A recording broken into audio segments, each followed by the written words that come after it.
Bueno, os he dicho abrir las Biblias y habréis pensado, ¿dónde? Si abrís vuestras Biblias en el libro de Ruth, si os acordáis, la última vez que estuve aquí predicando empecé el libro de Ruth, un libro precioso, un libro preferido de muchos. Estuvimos entonces considerando los 5 primeros versículos y si recordáis estuvimos viendo el principio de este relato, de esta historia tan apasionante, pero ese inicio tan trágico. Vimos en los primeros 5 versículos cómo se relata una escena que realmente lleva a una persona a sentirse nada. Y lo que estuvimos recordando, por encima de toda esta tragedia, y que es el tema principal del libro de Ruth, es animarnos a ver cómo detrás de cada circunstancia en nuestras vidas está la mano de Dios dirigiendo todas las cosas para el cumplimiento de sus propósitos. Eso es lo que vemos a lo largo de todo este libro de Ruth. Vemos una historia, vemos un relato con protagonistas, pero por encima hay un Dios que en su providencia dirige la historia al cumplimiento de sus propósitos.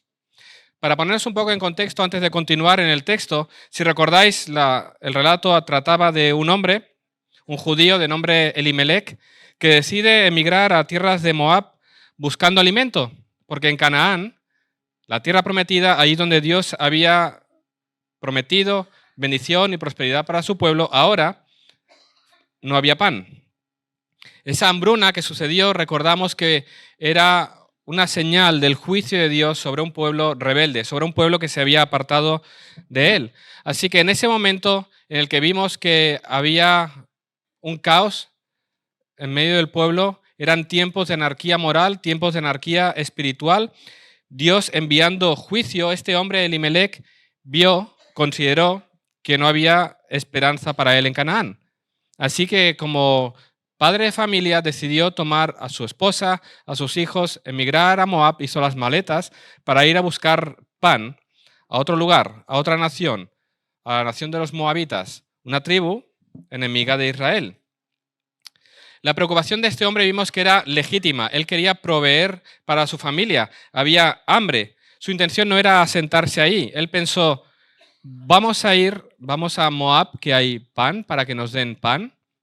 Y cuando la hambruna termine en Israel, vamos a regresar, no nos vamos a asentar. Era algo temporal. El problema, como veíamos aquel día, es que en un momento en el que el pueblo y Elimelech debían haber buscado el rostro de Dios en arrepentimiento por su pecado, ellos se fueron a pedir pan a ese pueblo enemigo. En lugar de buscar a Dios, se alejó del Dios de la promesa e hizo sus planes y fue a Moab pensando me quedaré un poco de tiempo y luego regresaré, pero Elimelech falleció en Moab. Él, que no quería establecerse allí, falleció y sus hijos se mezclaron de tal manera que se casaron con 2 moabitas, vivieron en Moab y fallecieron también allí. Además, sin traer descendencia, dejaron a 2 viudas sin hijos. Y el resultado de esa decisión de Elimelech de tomar el camino de alejarse de Dios resultó al final, como vimos, en la miseria de su esposa. Una mujer sin esposo, sin hijos, con 2 mujeres, con 2 nueras, sin trabajo, sin ayuda de ningún tipo, en tierra extranjera, absolutamente desamparada. Y entonces estuvimos viendo cómo una decisión equivocada tiene graves consecuencias y os animaba a meditar bien y procurar tomar decisiones sabias delante de Dios, porque un pequeño paso en un camino puede llegar a esta miseria. Y esa es la tragedia, pero la historia continúa. Y si vamos al libro de Ruth, capítulo 1, versículo 6 en adelante, vamos a leer cómo continúa. Dice, entonces se levantó con sus nueras y regresó de los campos de Moab, porque oyó en el campo de Moab que Jehová había visitado a su pueblo para darles pan. Salió pues del lugar donde había estado, y con ella sus 2 nueras, y comenzaron a caminar para volverse a la tierra de Judá. Y Noemí dijo a sus 2 nueras, Andad, volveos cada una a la casa de su madre. Jehová haga con vosotras misericordia, como la habéis hecho con los muertos y conmigo. Os conceda Jehová que halléis descanso, cada una en casa de su marido. Luego las besó, y ellas alzaron su voz y lloraron. Y le dijeron: ciertamente nosotras iremos contigo a tu pueblo. Y Noemí respondió: volveos, hijas mías, ¿para qué habéis de ir conmigo? ¿Tengo yo más hijos en el vientre que puedan ser vuestros maridos? Volveos, hijas mías, e idos, porque yo ya soy vieja para tener marido. Y aunque dijese: esperanza tengo, y esta noche estuviese con marido, y aún diese a luz hijos, ¿habíais vosotras de esperarlos hasta que fuesen grandes? ¿Habíais de quedaros sin casar por amor a ellos? No, hijas mías, que mayor amargura tengo yo que vosotras, pues la mano de Jehová ha salido contra mí. Y ellas alzaron otra vez su voz y lloraron, y Orfa besó a su suegra, mas Ruth se quedó con ella. Y Noemí dijo: he aquí tu cuñada se ha vuelto a su pueblo y a sus dioses, vuélvete tú tras ella. Respondió Ruth: no me ruegues que te deje y me aparte de ti, porque a donde quiera que tú fueres, iré yo, y donde quiera que vivieres, viviré. Tu pueblo será mi pueblo, y tu Dios mi Dios. Donde tú murieres, moriré yo, y allí seré sepultada. Así me haga Jehová, y aún me añada que solo la muerte hará separación entre nosotras dos. Y viendo Noemí que estaba tan resuelta a ir con ella, no dijo más. Anduvieron pues ellas dos hasta que llegaron a Belén. Y aconteció que habiendo entrado en Belén, toda la ciudad se conmovió por causa de ellas y decían: ¿no es esta Noemí? Y ella les respondía: no me llaméis Noemí, sino llamadme Mara, porque en grande amargura me ha puesto el Todopoderoso. Yo me fui llena, pero Jehová me ha vuelto con las manos vacías. ¿Por qué me llamaréis Noemí? Ya que Jehová ha dado testimonio contra mí y el Todopoderoso me ha afligido. Así volvió Noemí, y Ruth la moabita, su nuera, con ella. Volvió de los campos de Moab y llegaron a Belén al comienzo de la siega de la cebada.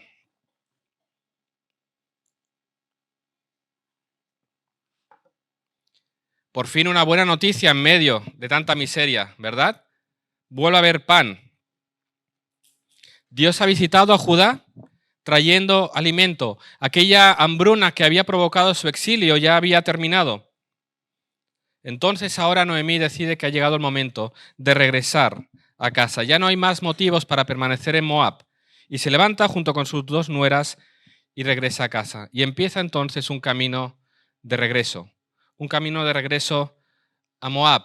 Dice que ella decidió volverse a la tierra de Judá. Pero ese volverse, ese regresar, no tiene el sentido solamente de un camino de regreso a tu hogar. Noemí está tomando un camino de arrepentimiento. Ella se está volviendo a su Dios. Ese es el sentido de la palabra, del verbo que traducimos en castellano como volverse. Tiene el sentido de arrepentirse, de volverse hacia Dios. Es decir, este camino que Noemí toma de regreso, ella no está solamente regresando a su hogar, a tierra de Judá, sino que se está volviendo al Señor. Ella está tomando un camino de arrepentimiento. Su lugar no era Moab. Nunca debía haber sido Moab. Nunca se habían debido alejar del Dios de la promesa. Nunca debía haberse ido lejos del lugar donde Dios había prometido bendecirlos. Nunca debía haber tomado ese camino y ahora vuelve en ese arrepentimiento. Vuelve a casa. Ella es consciente de lo que implica. Va a regresar a su hogar, un lugar que ella abandonó para buscar un futuro mejor, y regresa además con las manos vacías y absolutamente desamparada. Y ella podía esperarse que los que la recibieran le dijeran: ¿qué? Mira, tú que buscabas un lugar mejor, una vida mejor, buscando prosperar, mira cómo vuelves, peor de lo que te fuiste. Ella sabía de las consecuencias, pero si algo había sucedido en todo este proceso, es que Dios estaba tratando con ella. La había humillado. La mano disciplinadora de Dios había estado sobre su familia. Lo leemos, ella lo reconoce, versículo 21. Yo me fui llena, pero Jehová me ha vuelto con las manos vacías. ¿Por qué me llamaréis Noemí? Ya que Jehová ha dado testimonio contra mí y el Todopoderoso me ha afligido. Dios ha tratado con ella. Ella ve la mano de Dios tratando a través de cada una de las tragedias que han sucedido en su vida. Y fijaros cuán bueno es Dios. Dios es tan misericordioso, es tan bueno, que no permite que nos perdamos, sino que mueve todas las cosas para hacernos volver a Él una y otra vez. Esta mujer fue a Moab y allí en la distancia le llegó la noticia de que Dios había visitado la tierra. Esa es la buena noticia. Es que nunca vamos a ir tan lejos que nos perdamos. Dios se va a encargar una y otra vez de humillarnos para volvernos a Él en arrepentimiento una y otra vez. El pastor y teólogo R.C. Sproul decía, los cristianos pueden tener caídas radicales y serias, pero nunca totales y finales. La seguridad de nuestra salvación descansa sola y exclusivamente en Dios. Él es quien nos guarda, Él es quien nos cuida y Él es quien nos asegura que estaremos con Él, delante de Él por toda la eternidad. Ese es nuestro descanso. Si somos sus hijos, Él va a hacer lo que tenga que hacer con cada uno de nosotros para que caigamos de rodillas y volvamos a Él en arrepentimiento. Esa es la buena noticia. Vemos la misericordia de Dios para con un pueblo rebelde que a pesar de conocer su palabra, a pesar de conocer de su fidelidad, de su bondad, de sus promesas, se revela una y otra vez, pero Dios trata una y otra vez llamándolos para sí. Como dice aquella canción, nuestras faltas son muchas, pero la gracia de Dios es mayor. Ese es nuestro descanso, el descanso del cristiano que sabe que hay un Dios que se encarga de que no nos perdamos. En ocasiones nos llamará en amor, a través de los hermanos, a través de la exhortación de nuestro pastor, nos va a llamar en amor a considerar nuestros caminos para volvernos a Dios. Pero también usará la disciplina. Cuando nuestros oídos no quieren escuchar la exhortación en amor, cuando nuestros ojos no quieren ver y somos sus hijos, Dios hará lo que sea necesario para que escuchemos y veamos. Y esa es la buena noticia. Lo hará porque es nuestro Padre y nos guarda y nos cuida. Y como le digo muchas veces a mis hijos, si lo podemos hacer a las buenas, ¿por qué esperar que Dios trate con las malas? Escuchemos el consejo, el aliento, especialmente de nuestros pastores. Escuchemos cómo Dios nos habla. No seamos rebeldes, porque Dios hará lo que sea necesario. Y sí, Dios nos perdona. Dios nos acepta, nos recibe cada vez que vamos a Él en arrepentimiento. Pero recuerda que el pecado tiene consecuencias. Noemí regresó sin esposo, sin hijos, absolutamente desamparada. Dios va a cuidarla. Ella no ve ahora la gran bendición que la acompaña, pero el pecado tiene consecuencias. Así que demos gloria a Dios. Recordemos su cuidado. Recordemos que Él nos restaura una y otra vez, que Él nos perdona una y otra vez. Pero historias como esta nos han de llevar a meditar en esta verdad. Piensa bien en cómo vives. Piensa bien en las consecuencias del pecado para que no lo permitas, para que antes de tomar una decisión busques consejo, escuches consejo, sabiendo las consecuencias de una mala decisión. Y eso es lo que vemos aquí. Noemí toma un camino de regreso. Dios no se ha olvidado de ella. En un momento en que ella está absolutamente desamparada, hay un Dios que está atento y la lleva de regreso. Y ahí vemos ese camino de regreso. Ella con sus dos nueras, que ahora forman parte de la familia por causa del matrimonio que habían tenido. Y en un momento determinado del camino, como habéis leído, se detiene Noemí e inicia una conversación con sus dos nueras. Noemí es consciente del amor de estas dos mujeres para con ella, la están siguiendo. Pero a la vez ella es consciente de que no tienen por qué seguirla a ella en ese camino. Fijaros en el versículo 8 y 9. Andad, volveos cada una a la casa de su madre. Jehová haga con vosotras misericordia, como la habéis hecho con los muertos y conmigo. Os conceda Jehová que halléis descanso cada una en casa de su marido. Volved a vuestra casa, vuestras madres os cuidarán, os darán el sustento que yo no puedo daros. Noemí está regresando desamparada, realmente no tiene nada para darle a estas dos mujeres. Noemí estaría regresando, supongo que esperando de la caridad de algún vecino, de alguien que pudiera cuidarla. Es consciente, Noemí, que sus dos nueras acompañándola no tienen esperanza. Ella no puede proveer nada. Además, para ellas dos, moabitas, no había esperanza en Judá. Ellas dos formaban parte, recordad, de una nación pagana, de un pueblo enemigo de Israel. Por lo tanto, no iban a encontrar trabajo, serían rechazadas por el pueblo por pertenecer a una nación enemiga y no encontrarían esposo. ¿Quién se querría casar con dos moabitas? Si la acompañan, solo les espera tristeza, pobreza y desgracia. Y son dos mujeres jóvenes, dos mujeres que tienen la vida por delante. Y Noemí las bendice y le dice, vosotras todavía tenéis futuro. Vosotras todavía podéis tener esperanza. Yo no.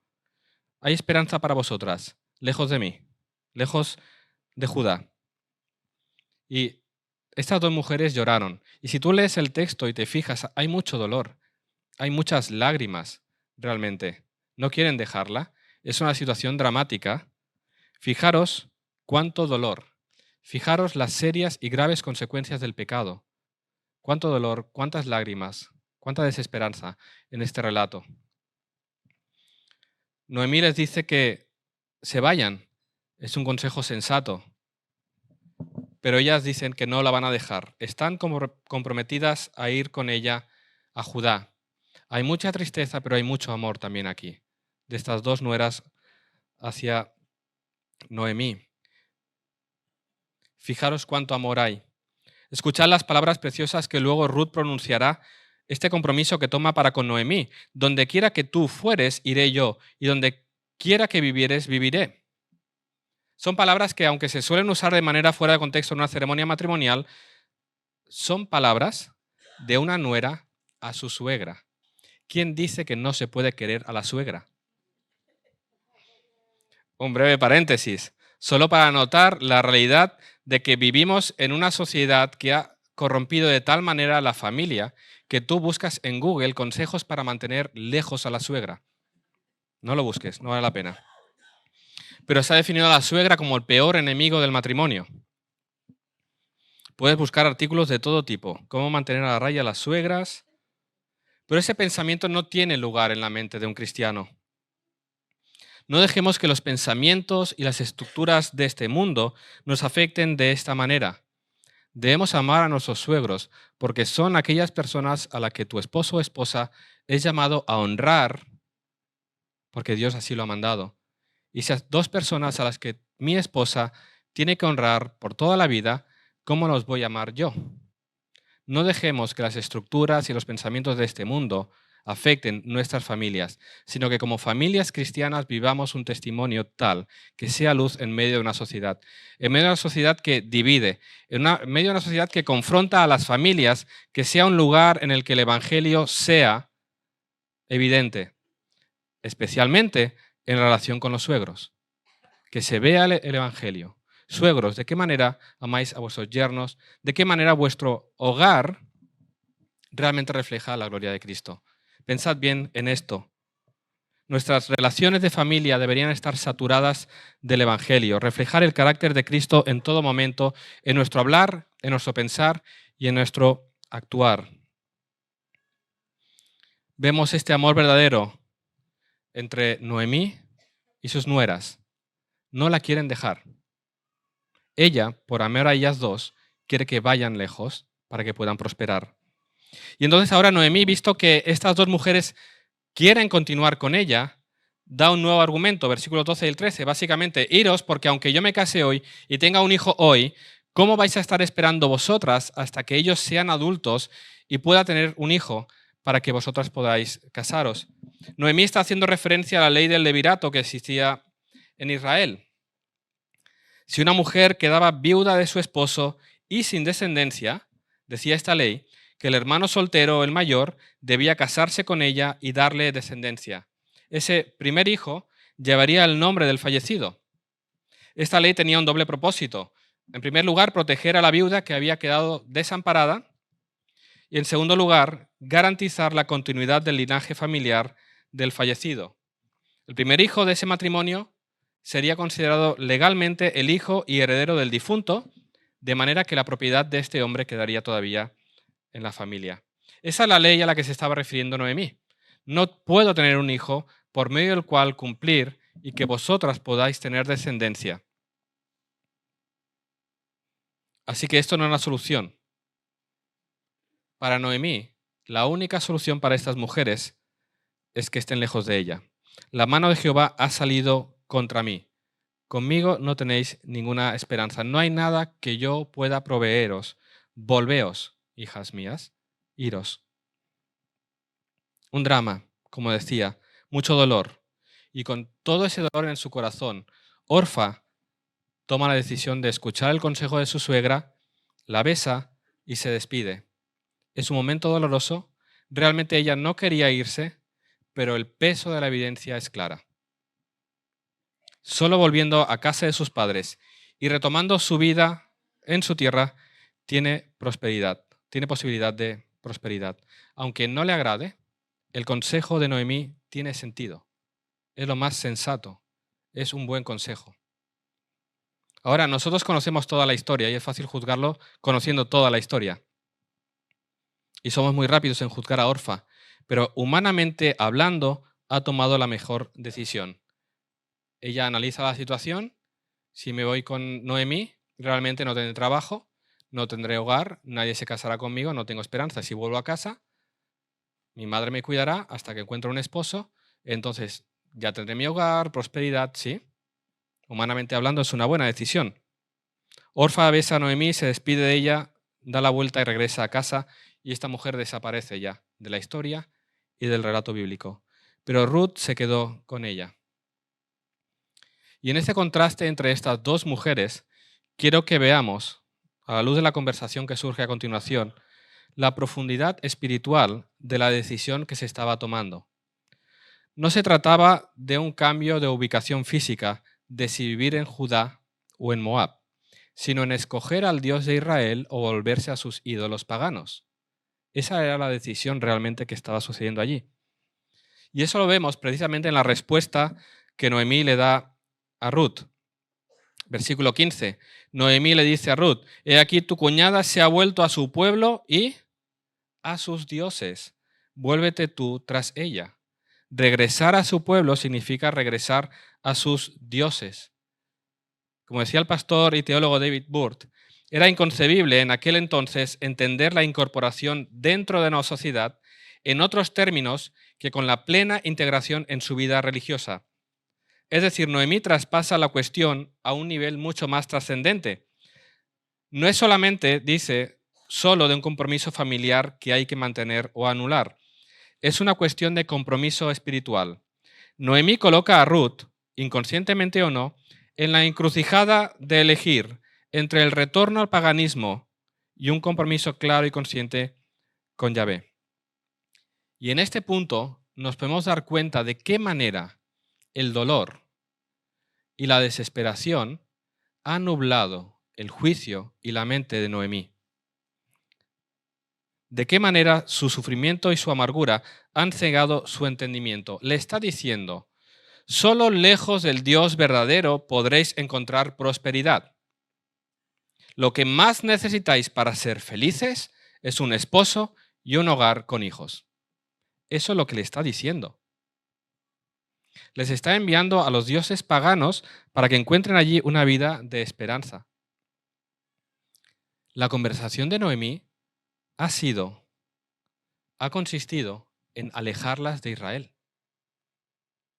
Fijaros hasta qué punto el dolor y el sufrimiento nos pueden hacer perder de vista quién es el Dios verdadero y la esperanza que hay en Él. Su dolor era profundo, es cierto, pero fijaros de qué manera se cegó, que su dolor tapó sus ojos, anuló su entendimiento. Es en esos momentos cuando debemos traer a nuestra mente precisamente quién es Dios y cuál es el único lugar en el que tenemos salvación y vida verdadera. Solo en el Dios de Israel. Yahvé es el único Dios verdadero. Él es el creador de cielos y tierra, el único en el que hay salvación, el único en el que uno puede encontrar vida verdadera. Su amargura la llegó a bajar la mirada, a examinar todo a nivel humano. Y es cierto que humanamente no había solución. no había esperanza. Pero en este momento es cuando debes elevar la mirada y ver que hay un Dios sentado en el trono que cuida de su pueblo. En ese momento debes recordar sus promesas. Hemos cantado su fidelidad, nunca deja de ser. Él es siempre fiel. Él es poderoso para salvarnos. Él nos va a cuidar. Él es un Padre que provee para nosotros. Nunca ha dejado, nunca nos ha fallado. ¿Cuándo te ha fallado Dios? En ese momento recuerda quién es el Dios de Israel y levanta tu mirada. Cierto, humanamente no sé cómo lo vamos a hacer. ¿Vamos a regresar? Dios hará. Confía en la dirección de tu Dios. En esos momentos en que el dolor y el sufrimiento nos niebla la mirada, levanta la mirada y busca al Dios que gobierna sobre todas las cosas, que abre caminos donde no los hay, que obra de maneras inimaginables, Dios que hace maravillas, Dios que responde en poder. Y cuando tú lees todo el libro de Ruth, te das cuenta de qué manera en su providencia Dios dispone todas las cosas. Ese Dios es nuestro Dios. En el momento de dolor, mira arriba. Que nuestro dolor, que nuestras circunstancias no moldeen nuestra teología, sino medita en quién es el Dios en el que has confiado. Es cierto que Noemí no podía proveerles nada material, absolutamente, pero había algo mucho más grande que podía ofrecerles y era el conocimiento de ese Dios verdadero. Esa era la mayor necesidad que estas dos mujeres tenían. No un esposo, no un hogar, sino conocer al Dios de Israel. Eso es importante, que lo tengamos también nosotros en mente. ¿Cuál es tu mayor necesidad? ¿Qué es aquello que dices, si lo tengo, entonces seré feliz? Nada en este mundo puede proveer esa felicidad.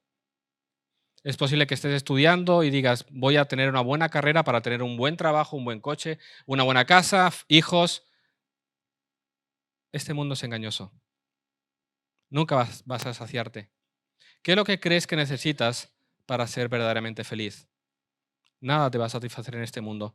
Cristo es más que suficiente para nuestra salvación, para toda nuestra vida. Solo en Él estaremos satisfechos. Y cuando creemos que necesito un esposo, una esposa, hijos, un trabajo, para ser feliz, estamos diciéndole al Señor, Señor, no eres suficiente, necesito alguna cosa más. Pero quita esta mentira de tu mente. Cristo es más que suficiente para ti y para mí. Eso es lo que estas mujeres debían aprender, que Dios es más que suficiente y Dios va a hacer su obra en medio de ellos. Sin ser conscientes, Dios ya estaba obrando en el corazón de esta mujer. Dios sigue adelante aunque el hombre pretenda detener los planes. Noemí quería alejar a Ruth de Israel y Dios había atraído a Ruth hacia él. Versículo 14 leemos que Orfa se fue, pero Ruth se quedó con ella. Ese se quedó es el verbo unió, el mismo que se usa en Génesis. En cuanto el hombre y la mujer serán uno, es ese mismo verbo.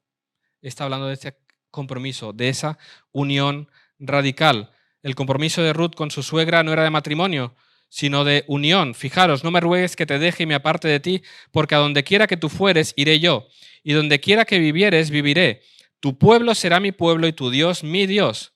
Donde tú murieres, moriré yo, y allí seré sepultada. Así me haga Jehová y aún me añada que solo la muerte hará separación entre nosotras dos. Ruth estaba tomando un compromiso no solamente con Noemí, sino con el Dios de Noemí, con el Dios de Israel. Y fijaros a Ruth hablando con lenguaje de pacto. Ella está diciendo, tu pueblo será mi pueblo y tu Dios mi Dios. ¿Os suenan estas palabras? ¿Dónde las escuchamos? Son un eco de la promesa de Dios para con su pueblo. Éxodo 6:7, os tomaré por mi pueblo y seré vuestro Dios. Y Ruth está diciendo, tu pueblo será mi pueblo y Dios mi Dios. Ruth hablando con lenguaje de pacto. Ruth se ha rendido a este Dios. Está tomando al Dios de pacto como su propio Dios. Se identifica con el pueblo de Dios. Dios ha obrado de tal manera en el corazón de esta mujer que la ha atraído hacia sí y esta mujer se ha rendido y lo ha reconocido como el Dios verdadero. Dios ha salvado a una pagana y la ha atraído hacia él. y ahora se ha identificado con él. Por medio de la fe en el Dios de Israel, esta mujer ahora es introducida en el pueblo del pacto. El Dios del pacto ahora es el Dios de Ruth. Fijaros cómo obra Dios. Ahora, ¿cómo ha conocido Dios a Ruth al Dios de Israel? ¿Ha habido una revelación repentina de repente? ¿Dónde ha conocido Ruth a este Dios? Porque hemos hablado de todos los errores que cometió esta familia, ¿verdad? Pero ¿dónde aprendió Ruth acerca del Dios de Israel? Sino en la casa de Noemí. Porque a pesar de su pecado, a pesar de su desobediencia, no dejaban de ser pueblo de Dios.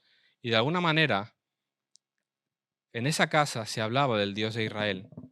Y ahí es donde Ruth escuchó del Dios que creó los cielos y la tierra, del Dios que salvó a su pueblo de manera extraordinaria en el Éxodo.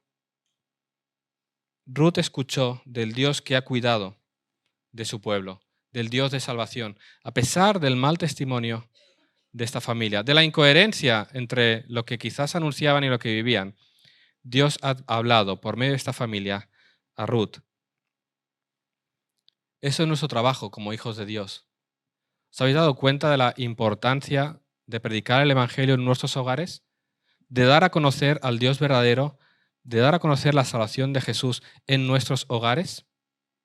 Fijaros, como decía, nosotros examinamos esta vida y vemos una incoherencia entre lo que podían hablar de la fidelidad y la promesa de Dios, una incoherencia entre lo que decían y lo que vivían, porque habían ido a buscar salvación lejos de este Dios. Pero fijaros cómo a pesar de todo, Dios trae salvación.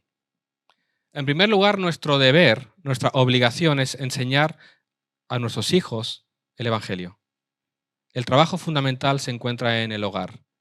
La escuela dominical es una herramienta muy interesante, muy buena en la iglesia que nos ayuda a crecer y a estudiar, pero nunca, nunca, nunca puede sustituir el trabajo que como padres tenemos que hacer en nuestros hogares, porque es por medio del Evangelio predicado que nuestros hijos pueden llegar a conocer al Dios verdadero. Y fijaros que al final, no depende de mi vida, aunque soy llamado a vivir de manera coherente. Lo que predico y lo que vivo debería ser coherente. Por causa de nuestros pecados, en ocasiones lo que decimos no concuerda con lo que hacemos y debemos pedir perdón al Señor. Pero fijaros que la salvación no depende de cuán bien lo hagas tú, sino del poder de la palabra de Dios. Porque aquí lo ves, a pesar de su vida, a pesar de todo, Dios usó esa palabra para traer salvación a Ruth. Así que sí, predica el Evangelio, pero no eres tú quien va a salvar, es Dios por medio de su palabra que traerá salvación. Y ese es nuestro descanso, la salvación es del Señor. Esto no es excusa para vivir como queramos diciendo, bueno, al final Señor usará lo que yo digo para salvar. No. Eso debería llevarnos al arrepentimiento y a procurar vivir para que nuestro testimonio fortalezca lo que decimos con nuestras palabras. Pero al final recuerda, es el Evangelio predicado, Dios lo que usa para traer salvación. No escucharán una revelación especial, es la palabra de Dios predicada. Es tu deber y mi deber. Eso sucedió en esta casa. Ruth escuchó del Dios de Israel. Y eso que escuchó, Dios lo usó para traerla y traer salvación a su hogar. La salvación no depende de nosotros, sino que es del Señor, pero somos llamados a anunciarla. Y ahora fíjate cómo tiene un coste. Rendirse, reconocer a Jesús como nuestro Señor, reconocer al Dios de Israel como su Dios tiene un coste para Ruth. ¿Os habéis dado cuenta? Ella no solamente rechaza a los dioses paganos, sino que ella está dejando atrás su comodidad, su seguridad. En Moab viviría mejor. Estaba dejando atrás sus anhelos y deseos. Quizás si voy a Judá no voy a ser madre jamás. Está dejando atrás su lugar de confort. Volver a casa era lo más fácil. Pero seguir al Dios de Israel tiene un costo. Dejó atrás familia, dejó atrás comodidad para ir al pueblo, a vivir en medio de Judá. Ruth consideró todo esto, todo lo que humanamente nos da seguridad y estabilidad, lo consideró como nada. ¿Para qué? Para seguir al Dios de Israel. Es así. Sin haber conocido a Jesús, Ruth está haciendo lo que Jesús dijo. y nos enseñó siglos después, si alguno quiere venir en pos de mí, niéguese a sí mismo, tome su cruz y sígame, porque todo el que quiera salvar su vida la perderá, y todo el que pierda su vida por causa de mí la hallará. Su vida anterior ya no era más. La dejó atrás, no tenía ningún valor por seguir al Dios de Israel. Ahora, ¿qué venía por delante? Era incierto. No tenía dónde aferrarse más que al Dios de Israel. Y para ella eso era más valioso que cualquier cosa que este mundo le podía dar. Ella murió a su vida anterior. Ya no tiene nada que ver con Moab. Ya no tiene nada que ver con los dioses paganos. Ya no tiene nada que ver con lo que ella fue. Ahora es una nueva persona. Ahora forma parte del pueblo de Dios. Ahora mi pregunta hacia ti es, ¿has hecho tú lo mismo? ¿En qué lugar estás? Es posible que hayas tomado ese camino de Moab hacia Judá.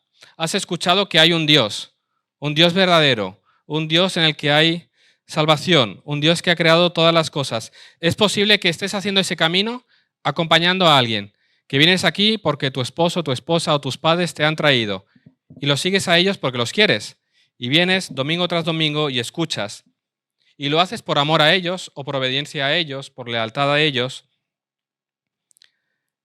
Pero eso no es suficiente.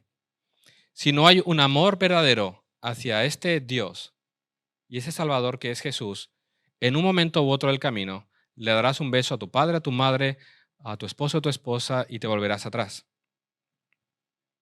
Es posible que puedas avanzar bastante, que como Orfa puedas soportar algunas dificultades y seguir adelante. Fijaros que Orfa siguió adelante después de la primera petición de Noemí de que se volviera. Es posible que avances en el camino, pero al final la atracción de este mundo, las promesas de este mundo, la comodidad que te ofrece tu vida anterior, la seguridad que encuentras en aquello que conoces, te va a llevar a dar la vuelta y regresar atrás. Ese es el corazón que, como decía Jesús, es tierra pedregosa. Donde cae una semilla, puede empezar a germinar, pero como no hay profundidad de tierra, el sol la quema y como no tiene raíz, se marchita. Aquellos cuyo corazón escuchan el Evangelio, de repente hay una respuesta, deciden empezar a caminar, pero cuando valoran el coste de lo que significa seguir a Jesús, dicen, me cuesta demasiado. Yo no quiero dejar mi vida pasada, yo no quiero dejar mis placeres, yo no quiero dejar de ser el capitán de mi vida, yo no quiero que nadie gobierne mi vida, yo no me voy a someter a nadie.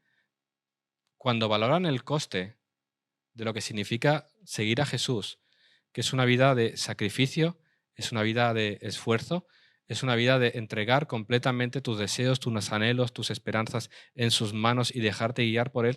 Llega un momento en que cuando se calcula el coste, dices, no, y vuelves para atrás.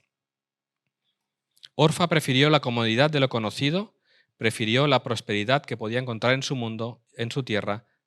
Seguir al Dios de Israel implicaba sufrimiento, esfuerzo y prefirió volver atrás. Esa es la peor decisión que puedes tomar. Orfa hizo eso. Besó a su suegra, dio la vuelta y ya no sabemos nada más de ella. Volvió a sus dioses, rechazó al Dios de Israel y ahí se perdió completamente. ¿En qué punto estás tú?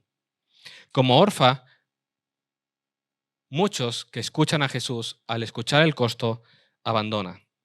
Decía un pastor, hay muchos en el mundo que son casi cristianos. Muchos que están cerca del cielo y sin embargo nunca están más cerca. Muchos que están a un paso de la salvación y sin embargo nunca disfrutarán de la menor salvación. Están a la vista del cielo y sin embargo nunca tendrán la vista de Dios. Ríndete al Dios verdadero.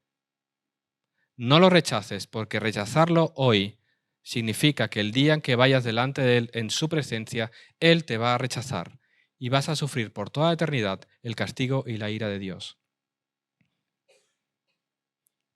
No lo rechaces, sino ríndete a Él. Y también, iglesia, cuando prediquemos el Evangelio, no ocultemos el coste. No prediquemos, sigue a Cristo y todo será un camino de rosas. Sigue a Cristo y tendrás prosperidad y felicidad y esposo y esposa e hijos y coches y no prediquemos un evangelio de la prosperidad. Seguir a Cristo tiene un coste. Dejar atrás tus ídolos, tu comodidad, tu lugar seguro, significa tomar un camino angosto, un camino que tendrás que esforzarte, un camino de sufrimiento, de rechazo. Significa seguir a Cristo significa bajar de tu trono y dejar que sea Él quien reine. Seguir a Cristo significa humillarte. ¿Estás dispuesto a ello? Ese es el evangelio que debemos predicar. Un evangelio que significa pasar por el camino angosto, entrar por la puerta estrecha. No engañemos, sino que prediquemos el evangelio de verdad. No lo intentemos hacer más cómodo. No depende de nosotros. Es Dios quien salva. La lección de Ruth parece una insensatez, pero para ella el Dios de Israel valía mucho más que todo esto. Piensa tú también en ello. ¿Es Dios más valioso que todo lo que este mundo te promete? Para ir concluyendo, varias cuestiones que hemos ido tratando. En primer lugar, en los momentos de dificultad, de prueba, de aflicción, no te dejes llevar por la amargura. No dejes que tus sentimientos nieblen tu razón, cierren tus ojos, tus oídos. Mira arriba. Recuerda quién es el Dios de tu salvación. Y date cuenta de qué manera, quizás sin darte cuenta, Dios te está bendiciendo por medio de tus hermanos. Quizás sin darte cuenta.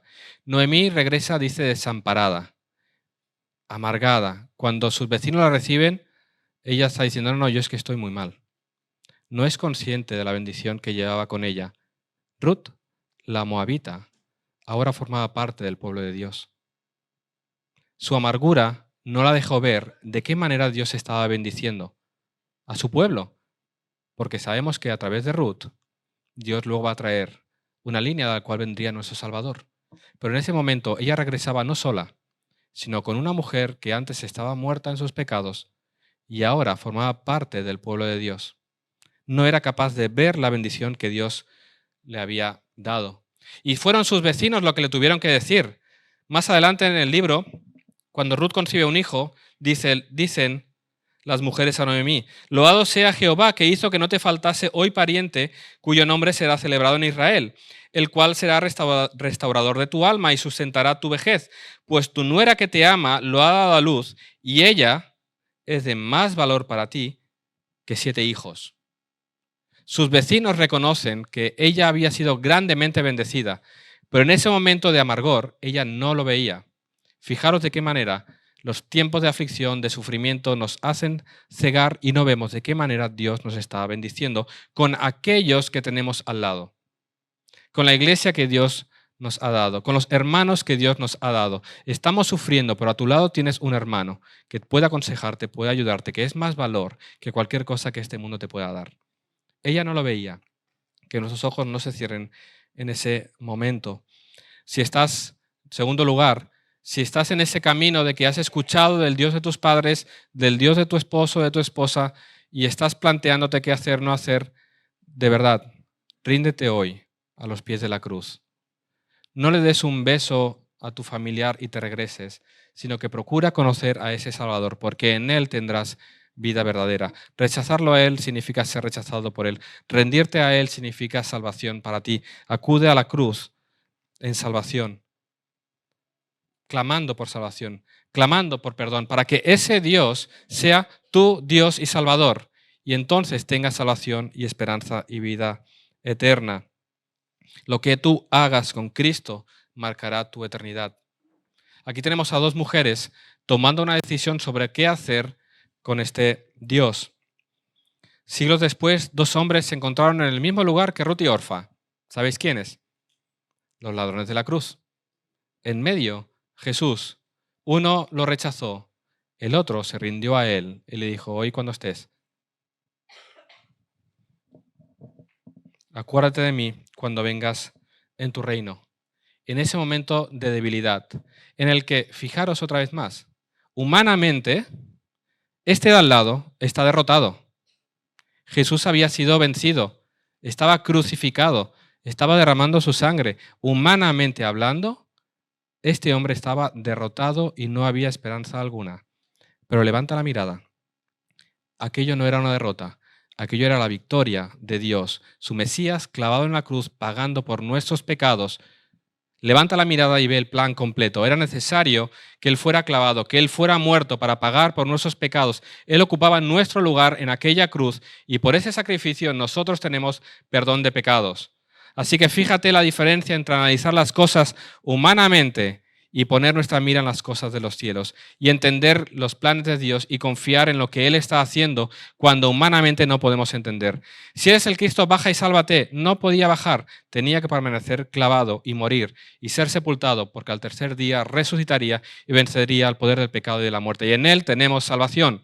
En aquel aparentemente derrotado, en aquel lugar, hubo la mayor victoria de todos los tiempos. Lo que hagas tú con Él marcará tu eternidad. Aquellos que lo rechazan, condenación eterna. Aquellos que lo reconocen, salvación y vida eterna. Lo que tú hagas con Cristo marca tu eternidad. Así que es suficientemente serio como para que hoy tomes la determinación de venir a los pies de la cruz en arrepentimiento antes de que sea demasiado tarde. Busca a Cristo no por lo que Él te pueda dar, sino por lo que Él es. Él es el Salvador. Él es Dios mismo encarnado. También una palabra para los jóvenes que estáis en este tiempo en que estáis forjando vuestro futuro. Tenéis vuestra vida, estáis preparando vuestra vida. ¿Qué será? Lo que más necesitas no es una carrera, que es bueno, no es un trabajo, que es bueno, una familia, que es bueno. Lo que más necesitas es que Jesús sea tu Señor y Salvador. Y luego trabaja de lo que quieras, cásate con quieras en el Señor, pero lo que más necesitas es al Señor. Todo lo demás el Señor nos lo dará. Pero lo que más necesitas es a Cristo. No te quedes viviendo en Moab con tus planes, buscando prosperidad terrenal, porque Orfa desapareció. Y así será con todos aquellos que buscan su prosperidad aparte de Dios. Y por último, alabemos a Dios por su providencia, cómo Dios dispone todas las cosas para el cumplimiento de sus planes. A través de la tragedia de Noemí, Ruth viene a los pies del Dios de Israel. Pero por encima de todo, vemos a Dios obrando. Porque Ruth, la moabita, entra a formar parte del pueblo de Dios. Va a ser finalmente redimida por un pariente, por Booz. Por medio de él, Dios va a proveer a un redentor mayor que Booz, a Jesús, quien salvará al mundo de sus pecados. Tú y yo no podemos ver de qué manera Dios hilvana, como decían hoy, todas las cosas. No lo sabemos, pero lo vemos. Y Dios ha enviado a este hombre a Moab. Y Dios ha hecho todas las cosas para que a través de Ruth, la moabita, y Booz, viniera el Salvador. Confía. Cuando no entiendas, cuando no sepas a dónde va tu vida, cuando tu futuro sea incierto, sea oscuro, confía. Dios está orquestando todas las cosas para un bien mayor que el que tú y yo podemos llegar a imaginar. Y que eso nos lleve a adorarle y a descansar completamente en su providencia. Amén.